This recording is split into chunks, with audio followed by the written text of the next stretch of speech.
La poussière tourbillonnait autour des bottes usées d'Elisa Carter alors qu'elle se tenait devant l'épicerie générale de Hullbrook, les doigts tremblants serrant sa petite bague en or. Le soleil du Kansas frappait sans pitié le trottoir en bois, et elle sentait les regards des passants se poser sur son dos.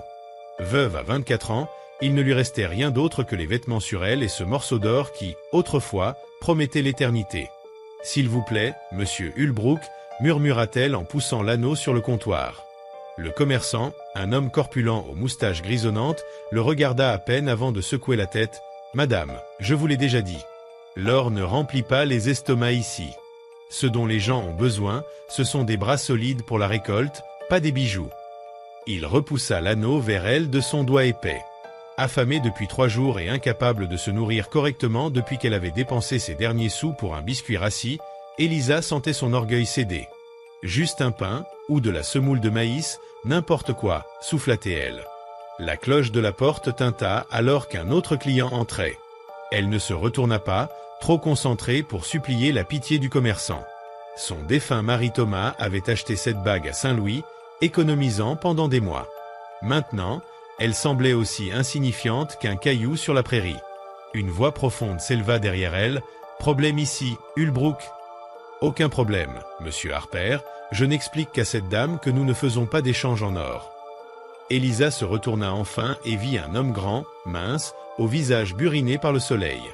Ses vêtements étaient pratiques mais propres, et ses yeux couleur prairie évaluèrent son apparence fatiguée en un instant. « Je partais juste, » dit-elle en tendant la bague. « C'est une alliance, » observa l'homme calmement. Elle hocha la tête, incapable de parler. « Hullbrook, donnez-lui quelques provisions. »« À mes frais, » ordonna-t-il. Le commerçant leva les sourcils. « Maintenant, monsieur Harper, à vos frais, » répéta-t-il fermement. Puis à Elisa, « L'or n'est pas ce dont nous avons besoin ici. Vous l'êtes. » Confuse, elle pensa avoir mal entendu. « Mon père dirige le ranch Harper, à 5 miles au nord. Nous avons perdu notre cuisinière le mois dernier. Si vous savez cuisiner et que le travail dur ne vous effraie pas, il y a une place pour vous. Logement, nourriture et salaire. » Elisa sentit sa gorge se nouer. Elle avait été l'épouse d'un commerçant avant que la fièvre n'emporte Thomas et que la banque prenne tout le reste. Cuisiner pour des ouvriers de ranch n'était pas ce qu'elle avait imaginé, mais mourir de faim sur la prairie non plus.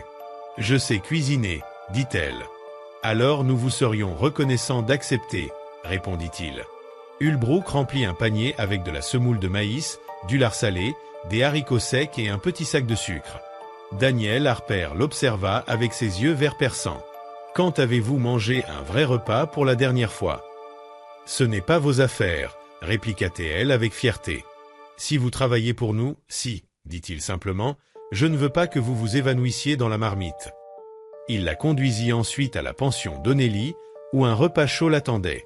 2 heures plus tard, elle monta dans le wagon de Daniel Harper, le cœur serré mais résolu.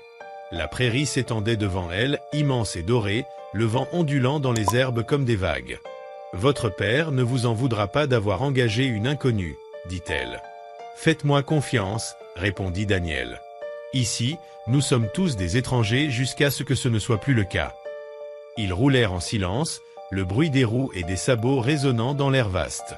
Daniel parla enfin. « La prairie enlève tout ce qui est doux, mais si vous êtes assez fort, elle vous donne autre chose, une douceur différente, née de la survie. » Elisa pensa à ses pertes, maison, mari, position sociale, mais elle était toujours là, respirant et avançant.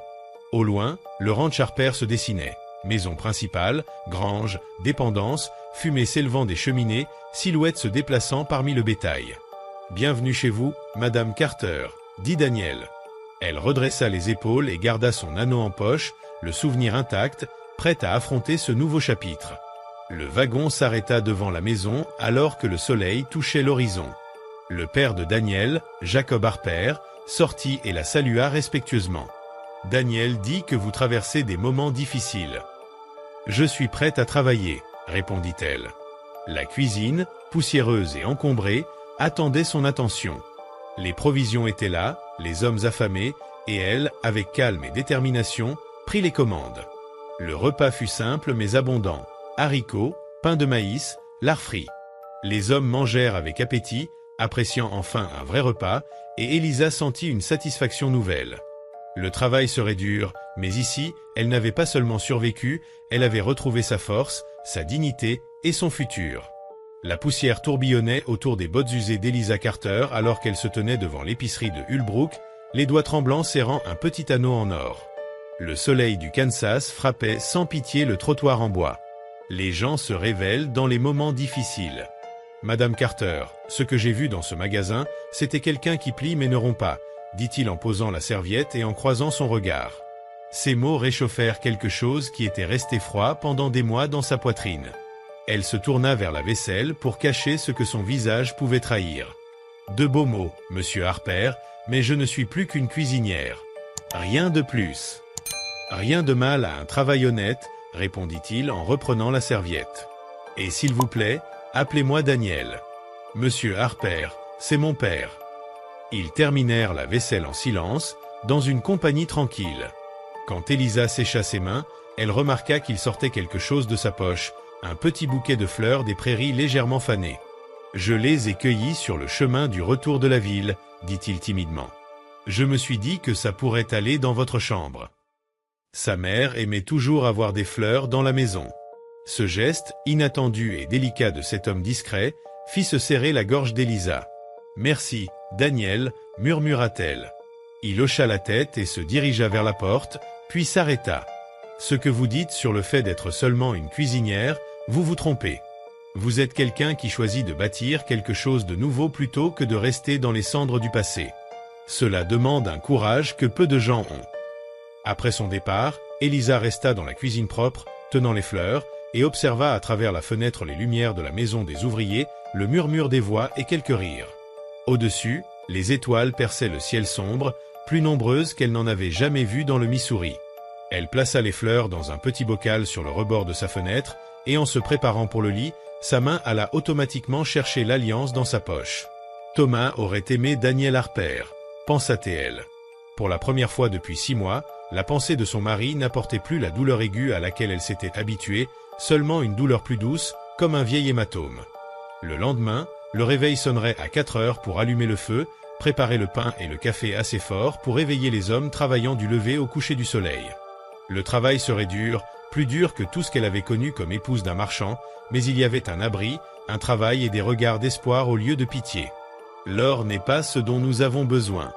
C'est vous, résonna dans sa tête alors qu'elle se couchait, épuisée mais avec l'ébauche d'un espoir discret. Les jours suivants, Elisa trouva son rythme. Lever avant l'aube, maîtriser le vieux four, le moment exact pour la pâte à biscuits, la force précise du café pour réveiller les cow-boys fatigués. Le travail était dur, mais gratifiant. Les assiettes vides revenaient à la cuisine, les remerciements des hommes réchauffaient son cœur. Les mains nouvelles arrivèrent, quelques étrangers au regard dur, mais Daniel imposa les règles. Quiconque dérangeait Elisa était renvoyé. La confiance qui lui inspirait calma ses inquiétudes, et la chaleur de ses paroles réchauffa le froid qui avait habité son cœur pendant des mois.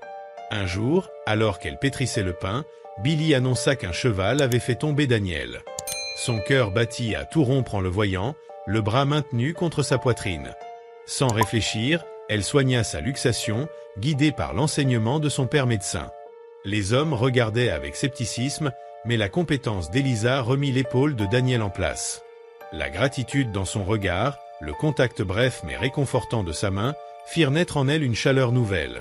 Elle s'occupa de lui, lui servit le dîner et s'assit à ses côtés, écoutant ses souvenirs de sa mère, de sa vie sur le ranch, des valeurs transmises avec patience et discipline. Entre eux, naissait une compréhension silencieuse, un lien délicat mais profond, qui s'épanouissait dans le respect et l'attention mutuelle. Au fil des semaines, la vie s'installa. Travail exigeant, récolte des légumes, préparation des repas, soins aux animaux. Elisa se transformait doucement, abandonnant le fantôme de son ancienne vie pour devenir quelqu'un qu'elle découvrait encore.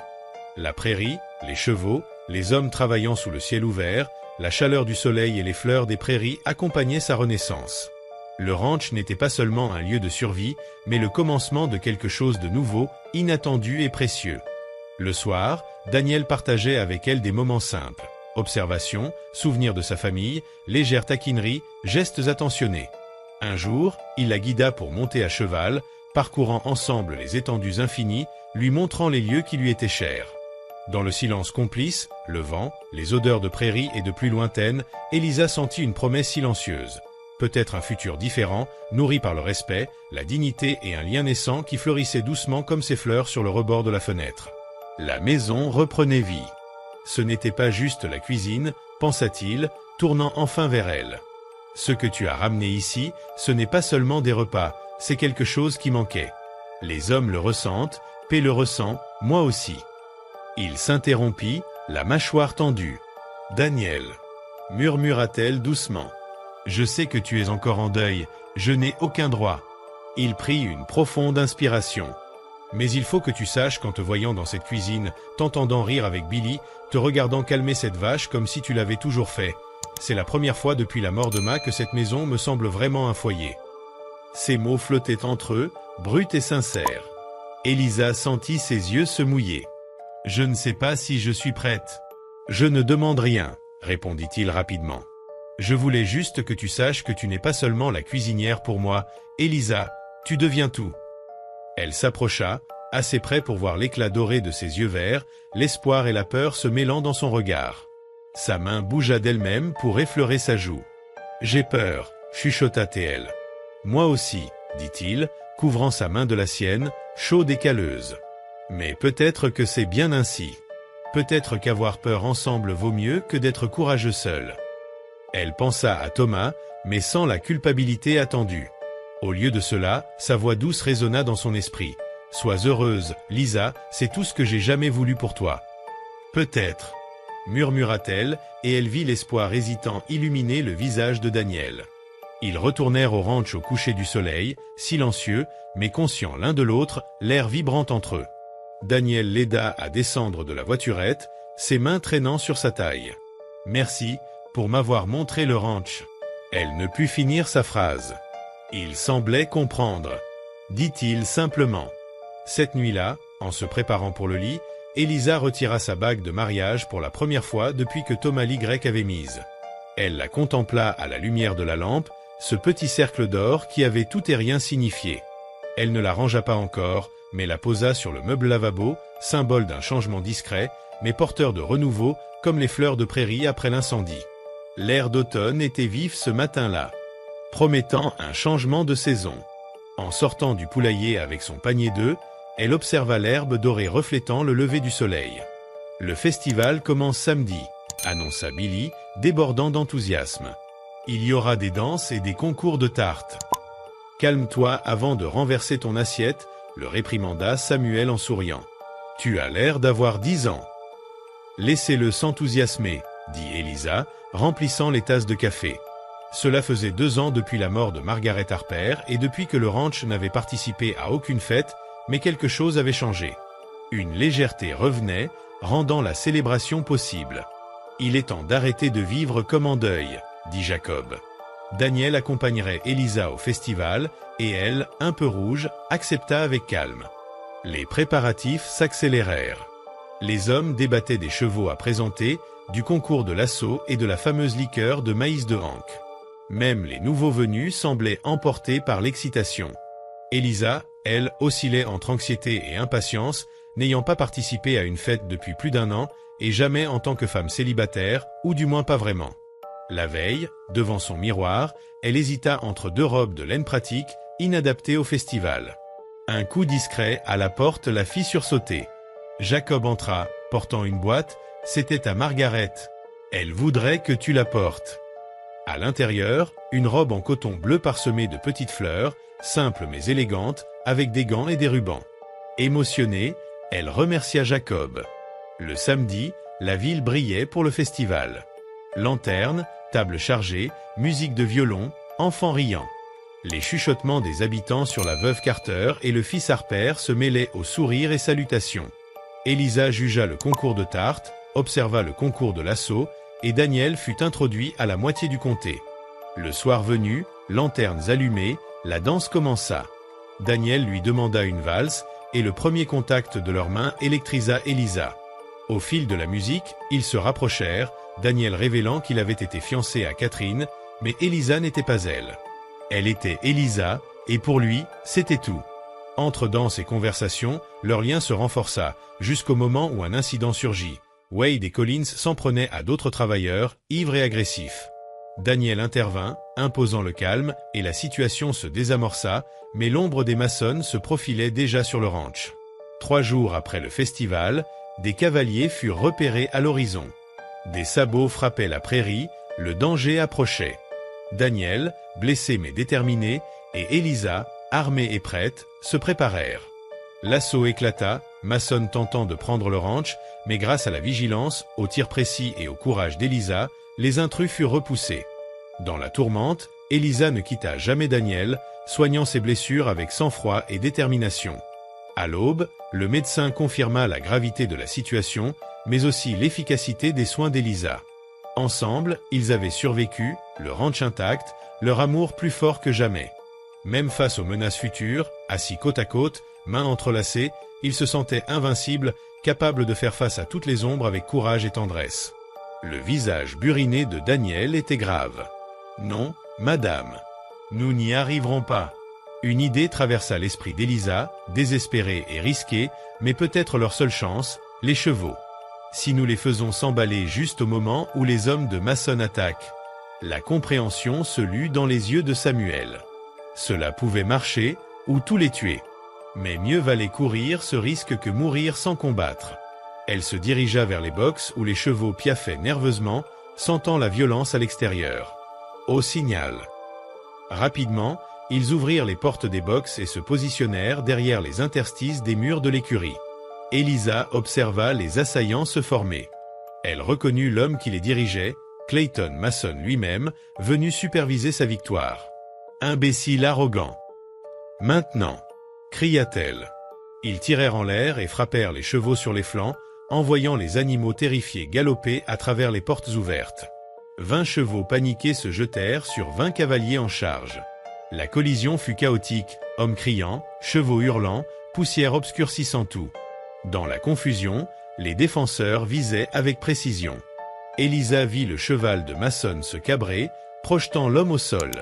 Un autre cavalier tomba, puis un autre. La charge se désintégra, les cavaliers se dispersant. La maison.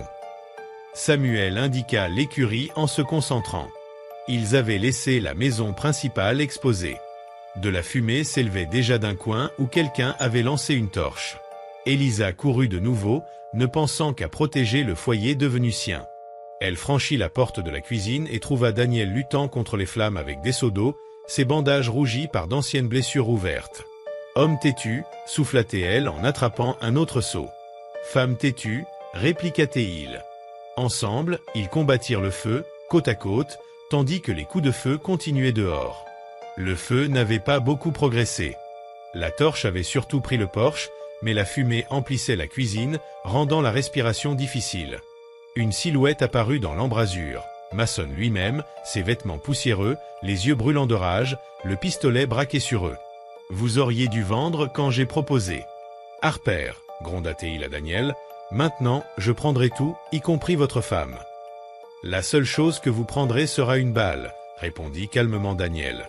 Bien que son arme soit hors de portée, Mason sourit froidement. Mais il n'était pas seul. Jacob Harper se tenait derrière Mason, son fusil appuyé sur la colonne du voleur de terre. « Lâche-le, Clayton. »« C'est fini. » Un instant suspendu.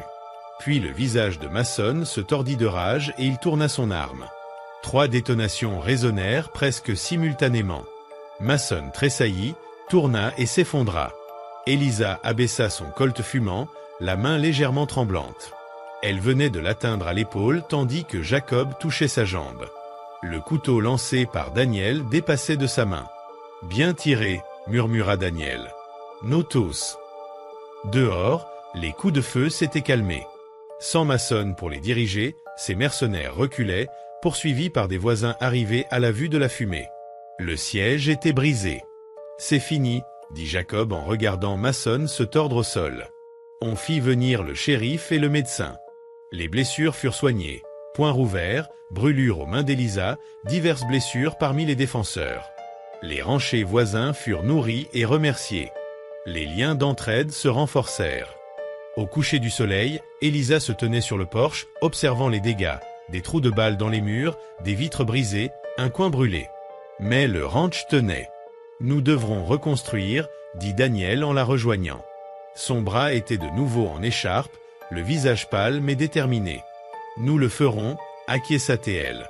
Puis le poids de tout cela l'atteignit. Ce qu'ils avaient survécu, ce qu'ils avaient failli perdre, ce pourquoi ils s'étaient battus. Ses genoux fléchirent, Daniel la soutint de son bras valide. « C'est terminé. Nous sommes en sécurité. J'ai tiré sur un homme, murmura-t-elle.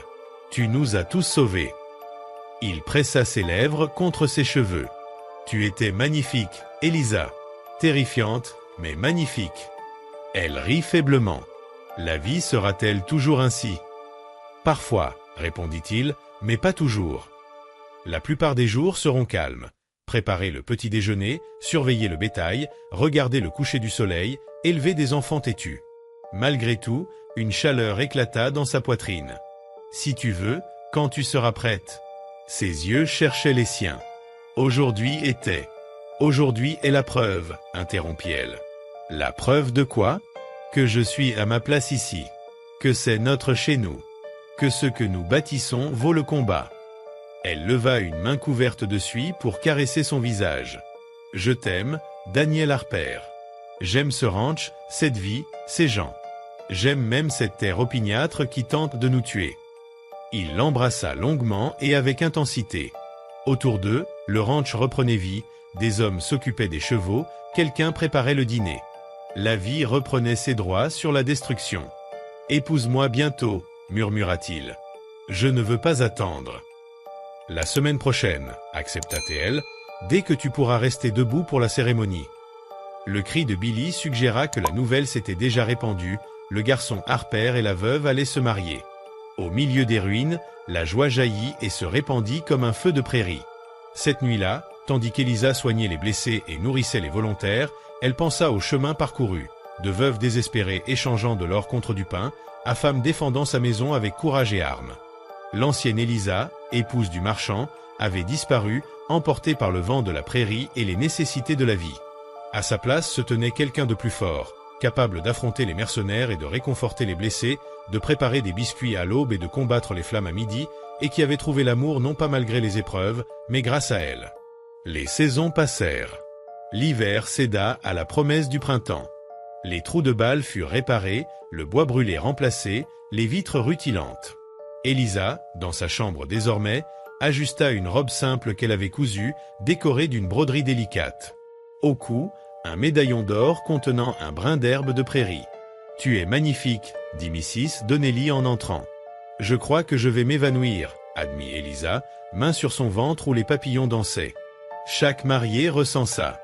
Même moi, il y a 40 ans. Jacob Harper arriva avec un petit coffret en bois, un peigne délicat orné de perles, héritage maternel.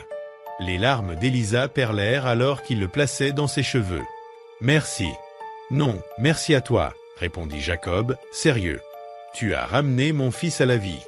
Tu as ramené ce ranch à la vie. » Le chemin jusqu'au jardin de cérémonie fut à la fois long et rapide. Daniel l'attendait, droit malgré ses blessures. La joie et l'amour dans ses yeux firent oublier à Elisa la foule et ses nerfs. La cérémonie fut simple, une bague en or, le baiser, des acclamations des invités et des rires. La fête dura, dansant sur la musique des violons, toasts, nourriture en abondance.